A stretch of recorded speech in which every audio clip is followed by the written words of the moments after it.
পশ্চিমবঙ্গে আগামী 19শে এপ্রিল থেকে শুরু হচ্ছে লোকসভা নির্বাচন।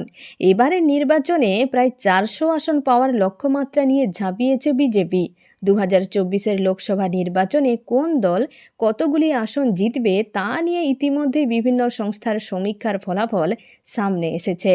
কোন দলের হাতে কটা আসন থাকবে এই নিয়ে ইতিমধ্যেই জোর তরজা শুরু হয়ে গিয়েছে রাজনৈতিক মহলে। অপেক্ষায় আর মাত্র কয়েকটা দিন, তারপরেই বোঝা যাবে কোন দল বাজিমাত করতে চলেছে। এখনও পর্যন্ত যে সকল জনমত সমীক্ষার ফলাফল সামনে এসেছে তা থেকে মোটামুটিভাবে স্পষ্ট, বাংলায় বিজেপির আসন সংখ্যা বৃদ্ধি পাবে। বাংলায় বিজেপির আসন সংখ্যা বৃদ্ধি পাওয়া মানেই তৃণমূল ও কংগ্রেসের আসন হারানো। একাধিক জনমত সমীক্ষায় মনে করা হচ্ছে 2024-এর লোকসভা নির্বাচনে পশ্চিমবঙ্গের জেতা 3টি আসন হাতছাড়া হতে পারে তৃণমূলের। শুধু তৃণমূল নয়, একটি জেতা আসন হারাতে পারে কংগ্রেসও। আর এই 4টি আসনই চলে যেতে পারে বিজেপির ঝুলিতে। তমলুক, কাঁথি এবং আরামবাগ, এই 3টি আসনই হারতে পারে তৃণমূল।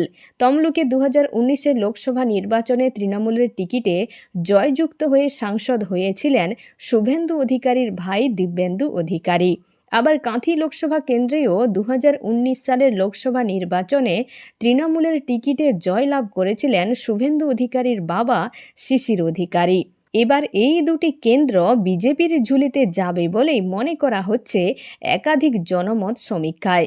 অন্যদিকে আরামবাগ লোকসভা কেন্দ্র থেকে 2019 সালের লোকসভা নির্বাচনে তৃণমূলের টিকিটে জয়লাভ করেছিলেন অপরূপা পোদ্দার।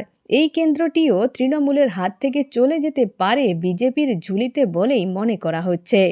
2024 সালের লোকসভা নির্বাচনে তমলুক লোকসভা কেন্দ্রে তৃণমূলের প্রার্থী দেবাংশু ভট্টাচার্যকে হারিয়ে জয়লাভ করতে পারেন বিজেপির অভিজিৎ গঙ্গোপাধ্যায়। অন্যদিকে কাঁথি লোকসভার কেন্দ্রে জয়লাভ করতে পারেন বিজেপির প্রার্থী সৌমেন্দু অধিকারী। একইভাবে আরামবাগ লোকসভা কেন্দ্রে জয়ী হতে পারেন অপরূপকান্ত দিগার। এখন এ পর্যন্ত, আবারও দেখা হচ্ছে রাজনীতির পরবর্তী আপডেট নিয়ে। ধন্যবাদ।